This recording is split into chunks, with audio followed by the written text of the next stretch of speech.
Bueno, como les decía, estamos contando unas experiencias de casa, unas experiencias de cacería, que no siempre fue una cacería con la herramienta de la fe.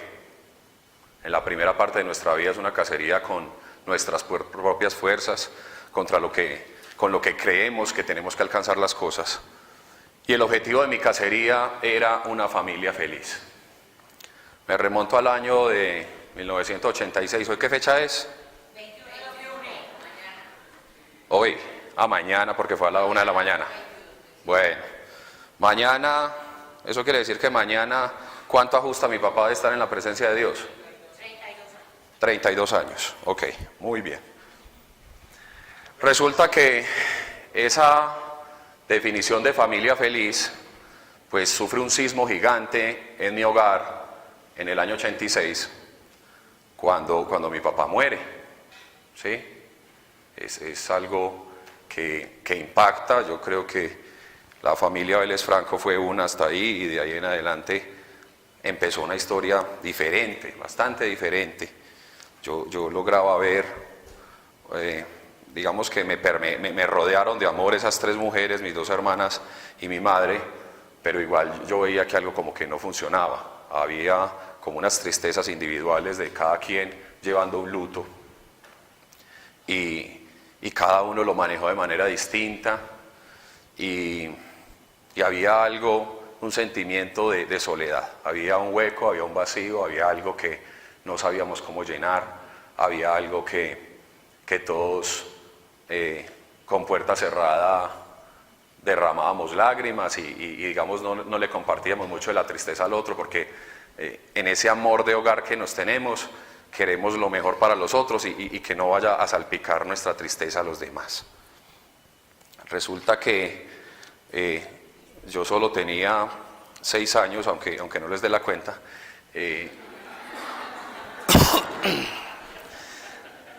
Y al siguiente año muere mi abuelo, el papá de mi papá, muere la mamá de mi mamá. En el año, perdón pasteleo, en el año 90 voy hasta Ibagué a conocer un tío que después de que regresamos del paseo muere. En el año 92 muere uno de mis mejores amigos, y definitivamente yo decía, pero ¿qué pasa con mi vida? Es decir, ¿por qué siempre está ahí esa muerte? ¿Por qué siempre está como acompañando tantos sucesos de mi vida esa vaina? Es decir, ¿qué pasa, Señor? Yo fui monaguillo de los 8 a los 11, como muchos ya lo saben, y para acabar de ajustar, entonces viví en un barrio donde estaba toda la violencia de finales de los 80, principios de los 90. Entonces los lunes salía yo del colegio y me decían, hey, vamos a jugar ahorita. Y yo, no, es que hay una misa de entierro que tengo que ir a colitar, ¿cierto? Casi todos los lunes, los muertos del fin de semana, era la misa del lunes por la tarde a las 4 de la tarde, a tocar esa campana fúnebre, tan, tan, tan, y todavía me retumba porque fueron muchas misas de entierro que tuve que acolitar. Es decir, si no era el lunes, era el viernes de los que persiguieron el miércoles y el jueves, y la muerte se volvió como algo como del paisaje, pero un paisaje que me inquietaba demasiado y me llenaba de tristeza. Cuando yo me sentaba a mis primeras meditaciones de adolescente, es bueno, ¿cómo ir a hacer mi entierro? ¿Qué irá a decir la gente? Porque yo veía a la gente alrededor, las expresiones de las personas, y lo que empecé a recrear de mi adolescencia es, ve, ¿cómo ir a ser el día que yo me muera?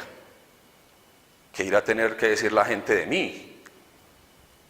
Un cuadro bastante tenebroso, ¿cierto?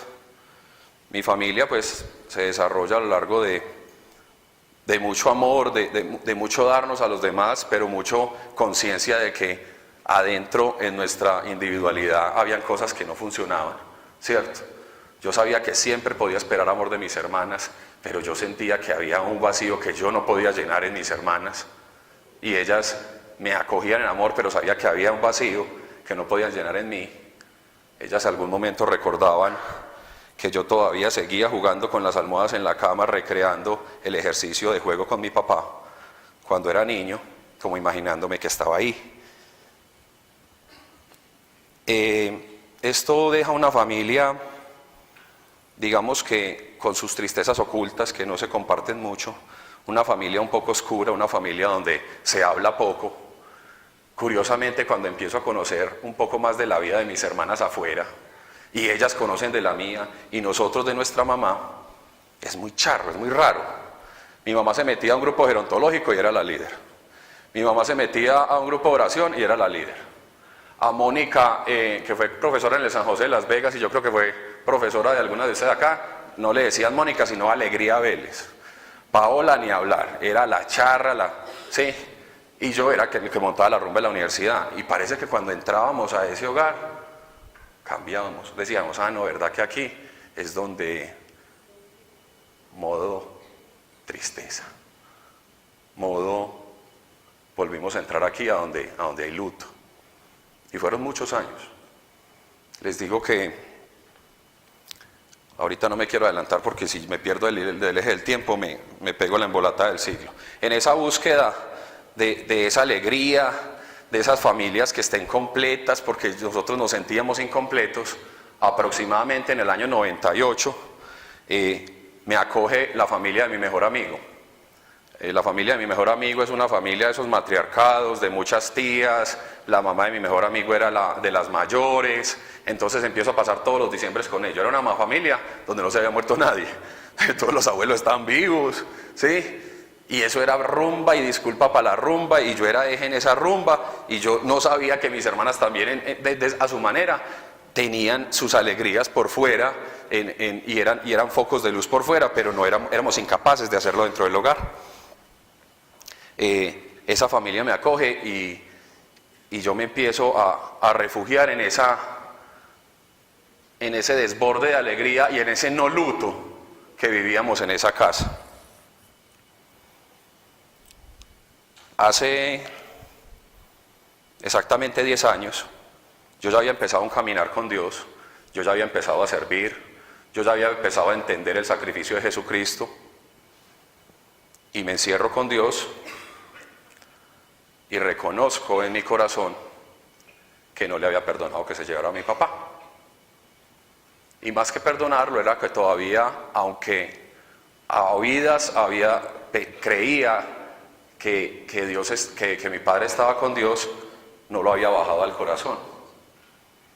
Me había blindado al gozo de aceptar en fe el significado de la presencia de mi padre ante Dios. Ese día abrí las manos, le dije, Señor, ya, no voy a pelear más con este pensamiento, acepto que está contigo bien desde hace 22 años, que me sigue atacando esa idea, y gracias porque está en tu presencia. Claro, empezó a temblar, empiezan a haber manifestaciones del Espíritu. Ese día a las 4 de la mañana Dios me despertó a escribir el testimonio, que era algo de lo que yo no había podido avanzar en Fundación Vida en Excelencia, y de ahí para adelante, digamos que fueron mis oraciones absolutamente distintas. Se tumbó una barrera que yo tenía para con Dios. En el año 2012, le da cáncer a la mamá de mi mejor amigo, en esa familia ejemplar, en esa familia que era foco de reunión, foco de alegría. Yo ya conocía de Dios, yo ya sabía que Dios sanaba, obviamente, comisión sanadora, Mónica Isa, vamos a orar por Amparo, que fuimos, impusimos manos, oramos por ella, no se va a sanar, En 3 meses esa enfermedad la lleva a la presencia de Dios. Y con el gran dolor de que estos amigos míos no eran creyentes y tenían y tienen aún todavía el dolor que lastimosamente yo tuve que experimentar 22 años. La zozobra, el sinsabor, la desazón. Ese mismo año yo me caso con Mónica en noviembre del 2012 y me trazo como meta, mi familia tiene que ser una familia feliz. Ese es mi objetivo. Me enfrenté a muchos retos porque en mi casa me habían dicho, hijo, si tu familia es feliz es porque tiene casa. Yo no tenía casa. Si tu familia es feliz es porque tú tienes un buen empleo y tienes cómo proveerla. Los dos estábamos desempleados. Si tu familia es feliz es porque puedes llevar mucha, también además salpicar de generosidad a tus demás familiares, dejar muy bien plantada a tu mamá, ayudar a tus hermanas. Era todo lo contrario, muchos mercados de mis primeros meses fueron llevados por mi familia. A pesar de eso, nosotros, cuando hicimos el camino al altar, y no fue un matrimonio que sufrimos, fue un matrimonio que disfrutamos, teníamos en ese momento apuntando: Señor, vos te vas a hacer cargo. Ya habíamos, y fue un proceso duro y fue difícil enfrentarme a pagar el primer arriendo cuando yo nunca vi pagar arriendo a mi mamá. Esa plata salía como de por acá. Eso era la blasfemia más grande para mi madre. Yo estaba blasfemando y pecando contra mi madre al pagar un arriendo. Estaba faltando a toda la enseñanza que en mi casa me quisieron enseñar. Todos saben pues que Dios me puso a pasar esas 40 semanas sin empleo y bueno, y todo esto pasa. El año pasado, 2016, ocurre el hermoso milagro para complementar una familia feliz, que es los hijos. Miguelito llega en enero del 2016 a alegrar nuestra casa. Es un milagro cumplido. Le dijimos: Dios, 2 años sin hijos, 2 años sin hijos nos dio, inclusive se pasó un poquito. Yo le dije por allá a escondidas, ya habiendo vencido el temor de no tener casa: Señor, y que Mónica no se diera cuenta, ¿qué tal si cuando tenga el hijo ya tengo casa? Yo te pido eso, ahí te lo dejo. Pues sí, firmé escrituras un jueves y concebimos un sábado. Y luego le decía: Señor, y qué rabia, hombre, yo todo el tiempo que he perdido. No, pues que os vas el retroactivo. Y esa casa que compré, me endeudé en 15 años y a los siguientes 6 meses me faltaban 7. Vuelvo a los que se les dificulta la matemática, a ver. Me endeudé en 15 años, una deuda de 15 años. Pasaron 6 meses y me faltaban 7. ¿Les da? Les tiene que dar esto. Bueno, Dios dio el retroactivo. Dios efectivamente cumplió con su promesa. Eso es mucho del testimonio que ustedes ya conocen. 17 de julio de este año, un martes, a mí me toca dar el grupo. Doy el grupo, Mónica llega tarde, usted está desvergonzada, el esposo dando el grupo y ella llegando tarde. Se sienta atrás, está muy inquieta, y yo, ¿hasta qué le pasa? Doy el grupo y a la salida me espera: cuando había estoy en embarazo. ¿Cómo? Felices enfrentamos, gracias Señor. Yo inclusive nuevamente, cuando habíamos concebido a quien de aquí en adelante vamos a conversar en la historia como Manuel, yo ya le había dicho: escoja nombre porque quedó embarazada. Y efectivamente las cuentas de las semanas daban que fue así. Y eso se lo contamos a Sari y a Luisga en una consejería de parejas. Empezamos a vivir pues nuestro embarazo. A las 10 semanas se hace un chequeo: Juan David, todo está bien, el bebé está bien agarrado, todo va bien. 1 de septiembre, este año, estamos hablando hace 30 más 22, 50 días, nosotros, Mónica consulta por un sangrado, entramos a la clínica bolivariana, de repente sale una señora llorando, yo veía que era la mamá de otra mujer que estaba ahí. Ay, lo perdió. Y yo: ay, Dios mío, lo que es no estar con vos, qué pesar. Bueno, oro por eso, oré con misericordia por eso. Se asoma mi esposa en bata, me dijo: Juan, vení. Me acerco y se quiebra en llanto. Y me dice: el corazón no late.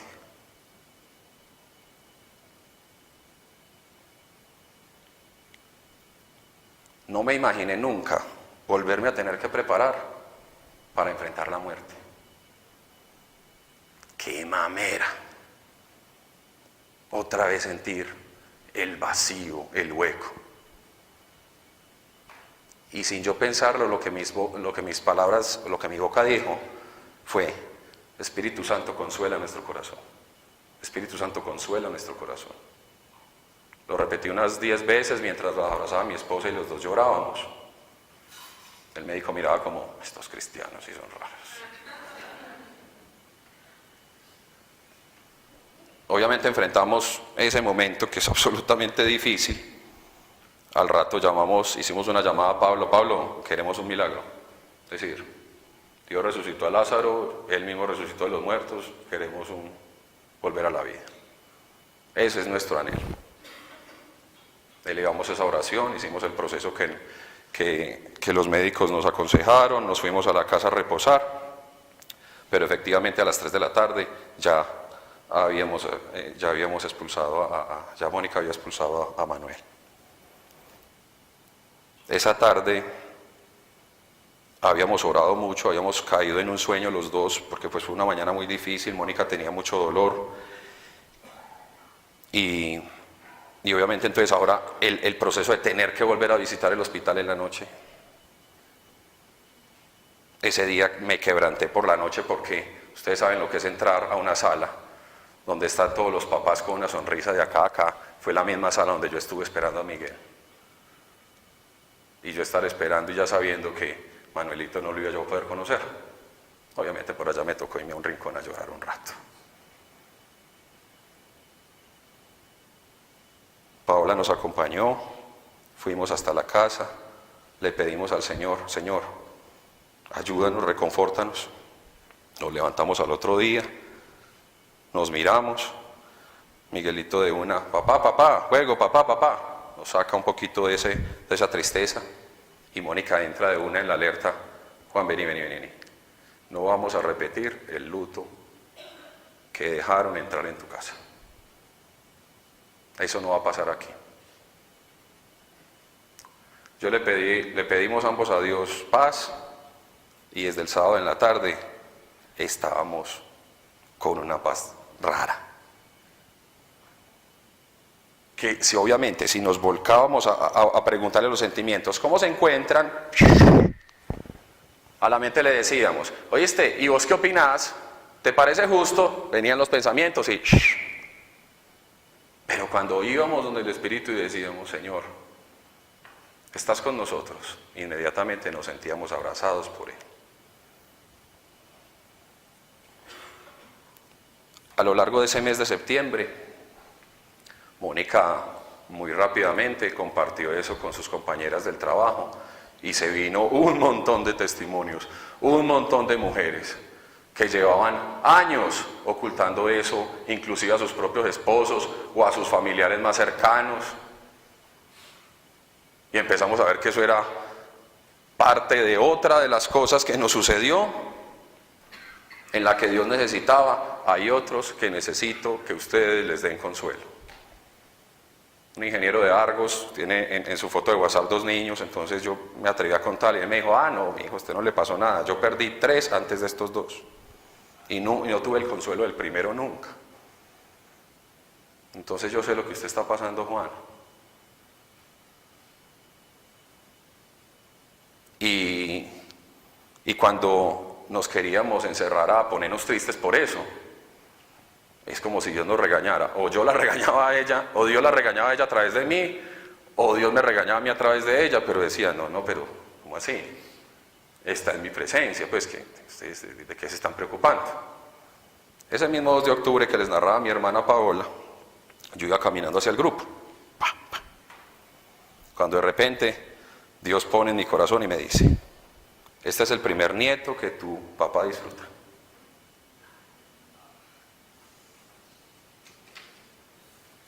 Egoísta soy yo. Qué egoístas somos. Qué poco vemos. Nuestra visión está corta. Yo dije, ¿yo cómo voy a ser un man que ya tiene un hijo muerto? ¿Cómo así, hombre? Es decir, entonces, ¿para qué monto pues yo todo esto si no es para una blindaje de superprotección especial donde todo sale bien según el mundo?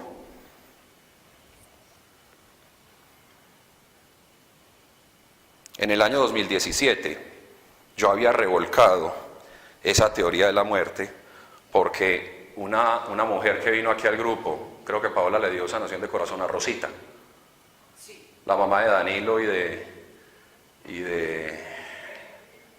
quién? De Jennifer. Tú le diste sanación de corazón a Jennifer. ¿Y quiénes son las amigas de Rosita? A Rosita. Rosita es la mamá de Danilo y de Jennifer. Y a Rosita se la lleva, creo que un cáncer, y los hijos pues quedan bastante tocados, y le digo yo a Mónica, demos una consejería de duelo.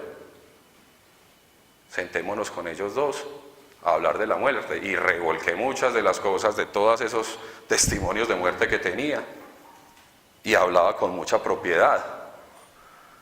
Inclusive pues Mónica dijo, ¿viste cómo se te ocurrió a vos todo eso que dijiste? Ven, y yo, no, pues vos sabes que Dios está en control, pero de alguna manera también es apropiar esos conocimientos. Y luego esa pareja le dio a otra, y bueno, y así hemos estado intentando pues replicar eso. No hemos sido muy juiciosos, pero hasta Dios volvió a repasar eso. Es que esto aquí es un ratico. Sean 10 semanas de gestación, o sean 70 años, o sean 90 años, es un ratico, y vas a venir a mi presencia.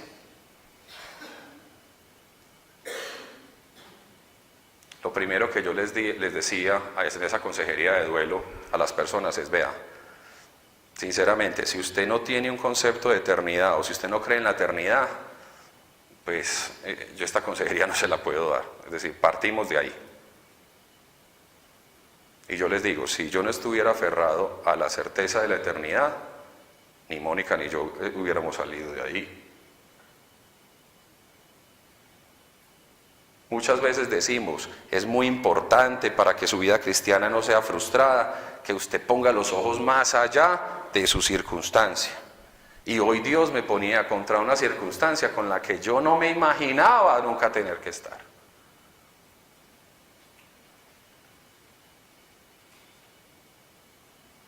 Y Isabelita se los decía ahora, lloro porque todavía Dios no ha sanado eso en mi corazón.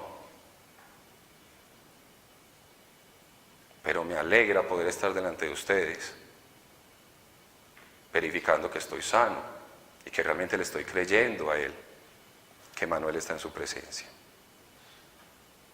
Si pusiera la flecha a apuntar a que la definición de familia feliz es una familia donde nadie va a la presencia de Dios antes de lo que en teoría debería ser, si mi definición de familia fuera que nada malo puede alcanzar la fisionomía o lo que pasa con los miembros de mi hogar, yo ya hubiera renunciado a que mi familia era feliz y me hubiera resignado a que teníamos una familia de luto donde ya nunca más iban a hacer las cosas igual. Y yo hoy me paro delante de todos ustedes que son mi iglesia, mis hermanos, y les digo, no, mi familia sigue siendo una familia feliz,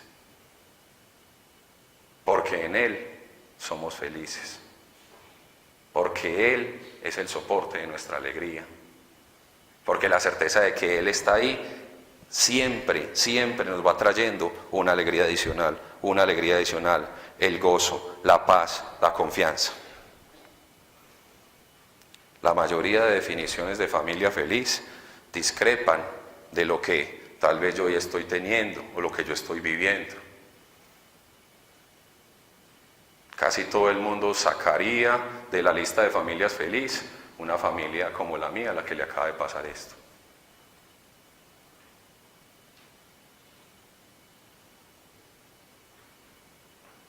Cuando reposamos en el Señor, cuando le pedimos a Dios, guarda nuestro corazón, porque eso no lo dije yo, el Espíritu me puso a decir eso. Gracias a Dios yo pude estar con Mónica allí para enfrentar esa situación tan difícil. Pero fue Dios ante todo el que estuvo con nosotros, tomando el control de la calma, porque eso era para que yo me hubiera derrumbado. Y Él me sostuvo desde adentro. No les puedo explicar cómo, pero desde adentro algo me sostenía. Las emociones decían, tírate al suelo a llorar. La mente me decía, tírate por esa ventana. Cuando uno se enfrenta al día malo, cuando uno se enfrenta a ese día por el que a veces uno ora y dice, ay Señor, guarda mi corazón en ese día de dificultad, y ve la victoria, se sabe amado por Dios, sabe que Él está ahí, más allá de las razones o de las, no sé por qué sucedió esto, pero más allá del resultado inmediato que era el que yo esperaba, que era la resurrección de mi hijo, también hay un resultado que es, y esto no se derrumbó. Y guardaste nuestro corazón, y guardaste la paz de mi hogar, y guardaste la esperanza. Seguimos siendo un hogar que camina con esperanza. Voy a hacer una oración para pasar a Pablo. Padre, gracias Señor, gracias porque yo no digo esto simplemente para exponer a mi casa o a exponer a mi familia o dármela, sino porque sé que detrás de muchas familias hay personas que faltaron, hay personas que se fueron, hay grandes vacíos que solo tú puedes llenar, Señor. Permítele a cada una de estas personas, así como me lo permitiste a mí hace exactamente 10 años, reconciliarse contigo y aceptar la promesa de la eternidad de las personas que amábamos y que estuvieron con nosotros algunos años acá. Permítenos, Señor, usar nuestra fe para aceptar la realidad de la eternidad contigo, la realidad de estar en tu presencia, la realidad de que las cosas no se acaban cuando se hace una cremación o cuando se hace un entierro. Gracias, Señor, porque nos das a un Jesucristo que venció a la muerte. E inclusive hoy, frente a la muerte, nos declaramos vencedores. Todo esto lo declaro en el nombre de Cristo Jesús. Amén.